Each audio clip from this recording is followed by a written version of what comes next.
ముఖ్యమంత్రి గారిని అడుగుదామంటే ఆయనను గౌరవ ముఖ్యమంత్రి గారిని మాట్లాడిచ్చే వశం కాదు అధ్యక్ష. ఆయనను మాట్లాడిస్తే ఇక ప్రతిపక్షం మీద రగిలిపోతారు, ఫ్రస్ట్రేషన్తో పగిలిపోతూ మాట్లాడుతుంటాడు. ఆయన మాటలు ఎట్లుంటాయంటే అధ్యక్ష, ఆయన మాటలు పేగులు మెడలేసుకుంటా, కనుగుడ్లతో గోటీలాడతా, లాగుల తొండలు జొర్రగొడతా, పండబెట్టి తొక్కుతా, గోసి ఊడగొడతా, లాగులు ఊడగొడతా అంటూ రాక్షస భాషలో చెలరేగిపోతుంటే పాపం సామాన్య ప్రజలు ఈ ముఖ్యమంత్రి గారిని చట్టబద్ధత ఏమైంది, 6 గ్యారెంటీలు ఏమైందని అడిగే ధైర్యం ఉంటుందా అధ్యక్ష? అధ్యక్ష హరీశ్రావు గారు బడ్జెట్ పైన మాట్లాడండి. ఇది నేను మాట్లాడలేను, గౌరవ సభానాయకుడు అన్న మాటలే యాద్ చేసిన. బడ్జెట్ ఉన్నది అది అయితే అధ్యక్ష, ఓకే అధ్యక్ష, ప్లీజ్ అధ్యక్ష. అయితే అధ్యక్ష, ఒకరోజు గౌరవ ముఖ్యమంత్రి గారు అల్లూరి సీతారామరాజు గారి కార్యక్రమానికి వెళ్ళారు హైదరాబాద్లో. నేను అనుకోకుండా టీవీ చూస్తున్నాను. అల్లూరి సీతారామరాజు గారి జన్మదిన కార్యక్రమం అనుకుంటా వెంకయ్య నాయుడు గారు వేదిక మీద ఉన్నారు. ఆ వేదికలో మాట్లాడుతూ వెంకయ్య నాయుడు గారు, కొంతమంది ప్రముఖులు రాజకీయాల్లో భాష బాగలేదు, రోజు రోజుకు దిగజారిపోతుంది, బడ్జెటే దిగజారిపోతుంది అంటే ముఖ్యమంత్రి గారు ప్రామిస్ చేసిండు ఆ రోజు, ఇక ఈ ఆలట్ నుంచి నేను భాష మార్చుకుంటా, మంచిగా మాట్లాడతా అన్నాడు. కానీ మార్చుకోలేదు. సరే అధ్యక్ష, ఓకే అధ్యక్ష, ఐ రెస్పెక్ట్ యూ అధ్యక్ష. అధ్యక్ష నేను అధ్యక్ష, వారట్లా మాట్లాడినా మాకు అభ్యంతరం లేదు అధ్యక్ష. మా బాధల్లా ఆ ముఖ్యమంత్రి కుర్చీకుండే గౌరవం పెరగాలి, ఈ రాష్ట్రం యొక్క ప్రతిష్ట మసకబారద్దనేదే మా తాపత్రయం తప్ప వేరే లేదు. ఒక చిన్న ఎగ్జాంపుల్ చెప్తా అధ్యక్ష. గ్రూప్ 2 ఉద్యోగాల కోసం నిరుద్యోగులందరూ కూడా రోడ్ల మీదకి వచ్చి వాళ్ళు వాయిదా వేయాలని అడిగితే గౌరవ ముఖ్యమంత్రి గారు ఏమన్నారంటే, ఎవరైనా వాయిదా వేయమని అడిగేది, సన్నాసులు అడుగుతున్నారు వాయిదా వేయమని అన్నారు. అన్నాక 3 రోజులకే వాయిదా వేసింది. మరి ఇప్పుడు ఎవరు సన్నాసులు అంటే నేను అనేది ఏంటంటే అధ్యక్ష, దయచేసి అట్లా మాట్లాడకూడదు. అదేవిధంగా మోతీలాల్ అనే ఒక నిరుద్యోగి నిరాహార దీక్ష చేస్తే ముఖ్యమంత్రి గారు ఏమన్నారంటే, ఆయన అప్లికేషనే పెట్టలేదు, ఆయనకు అసలు హాల్ టికెటే లేదు అన్నాడు. తెల్లారైన 3 హాల్ టికెట్లు బయట పెట్టిండు. ఎవరి గౌరవం దెబ్బతిన్నది? మేమనేది ఒక ముఖ్యమంత్రి స్థాయిలో ఉన్నప్పుడు బాధ్యతాయుతంగా మాట్లాడితే రాష్ట్ర గౌరవం బాగుంటుంది, వారికి కూడా మంచిగా ఉంటుంది. ముఖ్యమంత్రి గారి రాజకీయ రొదలో, తిట్ల దాడిలో 6 గ్యారెంటీల చట్టబద్ధత ఏమైంది మహాప్రభు అనే 1 మినిట్ ఒకటి సార్ గౌరవ సభ్యుడు హరీష్ రావు గారు దాదాపు 1.5 గంట అయింది సార్ మాట్లాడబట్టి. 1.5 గంటకెళ్ళి ఒక్కసారి కూడా ఆయన బడ్జెట్ మీద మాట్లాడకపోగా ఆయన భయపడతారు సార్. ఒకటే సార్, ఆయన గ్యారంటీలు అంటున్నారు సార్. గౌరవ హరీష్ రావు గారు మాట్లాడిందంతా కూడా సభని తప్పుతో పట్టించేదిగా ఆయన మాట్లాడి చూస్తున్నాం సార్. 1.5 గంటకెళ్ళి ఆయన వస్తా ఆడికే సార్. ఆయన గ్యారంటీల విషయం అంటుండు సార్, గ్యారంటీల విషయం అంటున్నాడు. 2001లో ఆయన పార్టీ పెట్టినప్పుడు సార్, కొండా లక్ష్మణ్ బాబుజీ గారి ఇంట్లో పార్టీ పెట్టినప్పుడు, నేను తెలంగాణ పార్టీ పెడుతున్నాం, రాష్ట్రాన్ని తెలంగాణ వస్తే మొట్టమొదటి ముఖ్యమంత్రి దళితుడు అవుతాడు, దళితుని చేయలేకపోతే మెడ మీద తల తీసుకుంటా అని ఆ రోజు ముసలైన సార్. అబద్ధాలు అంటే వీలై, గ్యారంటీలు అంటే వీలై, మోసాలు సార్. డబుల్ బెడ్రూమ్ కడతా, డబుల్ బెడ్రూమ్లో బిడ్డ అల్లుడు వస్తే ఎక్కడ వండుకోవాలి, బేకరీలో కట్టేసుకోవాలి. మీ రంగ మాటలు సార్. ఒక నిమిషం సార్. ఇంకొకటి సార్, ఇంకా హరీష్ రావు గారు ఒక మాట మాట్లాడి సార్. హరీష్ రావు గారు 24 గంటలు కరెంట్ ఇచ్చినా అన్నాడు సార్. 24 గంటలు కరెంట్ ఇచ్చినా అంటే నేను ఒక సబ్స్టేషన్ సార్, బండ సోమవారం అనే సబ్స్టేషన్కి వెళ్ళాను. అక్కడ ఆపరేటర్, బస్ అయిన ఆపరేటర్ వీడియో రికార్డింగ్ ఉన్నది. నేను నా సర్వీసులో 9 ఏళ్ళు అయింది సార్. ఎలక్షన్ల ముందు 9 ఏళ్ళకెళ్ళి సర్వీసులో ఉన్నా. ఇక్కడ ఎప్పుడు కూడా 14 గంటల కరెంటు రాలేదని నాకు రికార్డు తీసి చూపిస్తే రాత్రి లా బుక్లు వాపసు తీసుకొచ్చాను. మోసాలు, దగ, కుట్రలు, అబద్ధాలు అన్ని నేర్పింది ఎవరంటే అవన్నీ టీఆర్ఎస్ పార్టీ పుట్టిన తర్వాత పుట్టిన సార్. ఇలా దళితులు ముఖ్యమంత్రి ఉన్నారు సార్. ఆఖరి మా దళిత ప్రతిపక్ష నాయకుడు ఉంటే చూసి ఓడవలేక 13 మంది శాసనసభ్యులని అంతలో పశువుల్లాగా కొని ప్రతిపక్ష హోదా లేకుండా చేసాడు. ఇవాళ హరీష్ రావు గారు మాట్లాడితే సార్ ఇవాళ దయ్యాలు వేదాలు వెళ్తున్నాయి.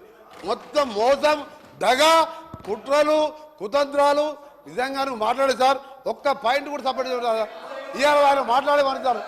అందుకని హరీష్ రావు గారు నీ దగ్గర సబ్జెక్ట్ లేదు.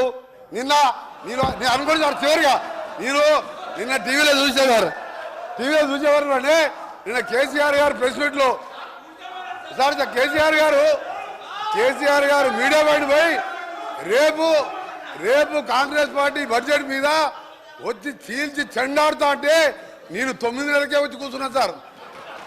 ఇక చీల్చి చెండాడుతారు ఎవరి ఏం చెండాడు సార్. ఆయన వచ్చే మొగలు లేక ఈయనని పంపించిండు. మా బడ్జెట్ ఏమన్నా సార్ 72,000 కోట్ల అగ్రికల్చర్ కోసం 72,000 కోట్లు పెట్టాం. ఇరిగేషన్కి 22,000 కోట్లు పెట్టాం. చేసేదే బడ్జెట్లో పెట్టాం. ఇవాళ మీలాగా మోస బడ్జెట్ పెట్టలే. ఇవాళ చీల్చి చెండాడుతాయి సార్. కేంద్రం అన్యాయం చేస్తే, కేంద్రం తెలంగాణకి అన్యాయం చేస్తే సార్ కేంద్రం అన్యాయం చేస్తే చీల్చి చెండాని మునగాడు ఒక్క మాటకెళ్ళండి సార్ నోట్లకెళ్ళి. ఇవాళ మేము మా ముఖ్యమంత్రి గారు మా డిప్యూటీ సీఎం గారు మంచి బడ్జెట్ ప్రవేశపెడితే ఇవాళ దాని గురించి మాట్లాడుతున్నారు సార్. నిజంగా ఇప్పటికైనా ఎమ్మెల్యే హరీష్ రావు సమాధానం చెప్పి మీ ప్రతిపక్షానికి రావాలని డిమాండ్ చేస్తున్నారు. కూర్చోండి ప్లీజ్. హరీష్ రావు గారు అదే డివియేషన్ చేయొద్దని చెప్పాలి. మీరు ఇడికొచ్చుడు గారు. డివియేషన్ చేయకపోతే ఇవన్నీ రావు. డివియేషన్ చేయకుండా బడ్జెట్ మీద మాట్లాడండి. మీరు మాట్లాడితే వాళ్ళు మాట్లాడతారు. స్పీకర్ సార్ నేను మీ మాట మీద గౌరవం పెట్టి ఏ మంత్రికి కూడా అవకాశం ఇవ్వకుండా గంటన్నర నుంచి నేను మీ మాటలు వింటున్నాను. మీరు డీవియేషన్ కాకండి. బడ్జెట్ పైనే మాట్లాడండి. మీరు బడ్జెట్ పైనే మాట్లాడండి ప్లీజ్. స్పీకర్ సార్ ఆగండి.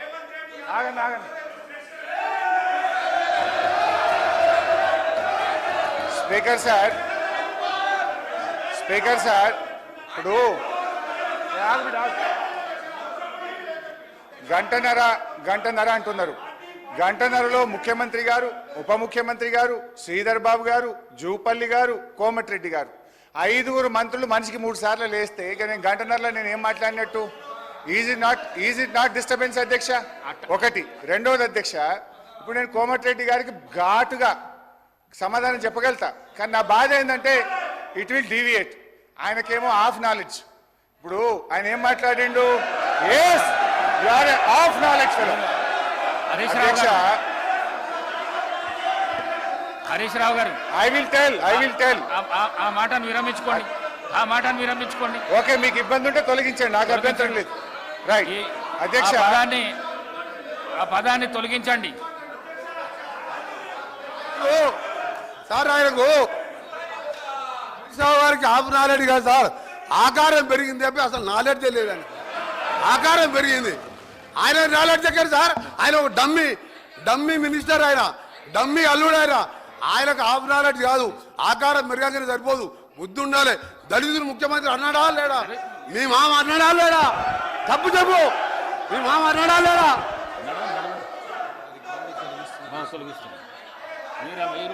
స్పీకర్ సార్ ఇదే కోమటిరెడ్డి వెంకటరెడ్డి గారు 50 కోట్లకు పిసిసి అధ్యక్ష పదవి కొనుక్కున్నారు రేవంత్ రెడ్డి గారని ఈయనే చెప్పింది కదా సార్. మరి దాన్ని ఏమంటారు అధ్యక్ష? ఇదే కోమటిరెడ్డి వెంకటరెడ్డి గారు జిల్లా కలెక్టరేట్లు, సచివాలయాలు అద్భుతంగా కట్టిండు కేసీఆర్ గారని ఈయన గారే చాలా సార్లు మెచ్చుకున్నాడు అధ్యక్ష. ఇవాళ నేను ఎందుకు ఆ మాట అన్నంటే అధ్యక్ష, కోమటిరెడ్డి వెంకటరెడ్డి గారు మేము అగ్రికల్చర్ కు 72,000 కోట్లు పెట్టమన్నాడు అంటూనే మళ్ళీ వెంటనే ఇరిగేషన్ కి 22,000 కోట్లు పెట్టమన్నాడు. ఆయనకు అర్థం కాని ఏంటంటే బట్టి గారు చేసిన అంకెల గారడి వారికి అర్థం కాలే. వారు పెట్టిన అగ్రికల్చర్ 72,000 కోట్లలో అన్ననే ఇరిగేషన్ ఉన్నది, అన్ననే కరెంట్ ఉన్నది, అన్ని కలిపి మాయ చేసి అగ్రికల్చర్కి ఏదో ఎక్కువ పెట్టినా అని బట్టి గారు చేసిన మాయను ఆయన అర్థం చేసుకోక అగ్రికల్చర్ 72 వేరే చెప్పిండు, ఇరిగేషన్ 22 వేరేగా చెప్పిండు. అందువల్ల నేను ఆ మాట అన్న తప్ప వేరే అనలే. ఆయనకి ఇబ్బంది అయితే నాకు అభ్యంతరం లేదు అధ్యక్ష. ఇక పోతే అధ్యక్ష, నేను ఒకటే విషయం గౌరవనీయులు బట్టి గారిని కోరుతా ఉన్నా అధ్యక్ష. ఐ డిమాండ్ మీకు ప్రజల పట్ల ఏమాత్రం ప్రేమ అభిమానాలున్నా, భయభక్తులున్నా, మీరిచ్చిన హామీల మీద ఏమాత్రం గౌరవం ఉన్నా ఒప్పుకోండి. మీకు నీతి నిజాయితీ ఉంటే ఈ బడ్జెట్ ప్రసంగంలో మొదటి వ్యాఖ్యలోనే తెలంగాణ ప్రజలారా మమ్మల్ని క్షమించండి, మేము మాట తప్పినం, 100 రోజుల్లో 6 గ్యారెంటీలు అమలు చేయలేకపోయినాము అని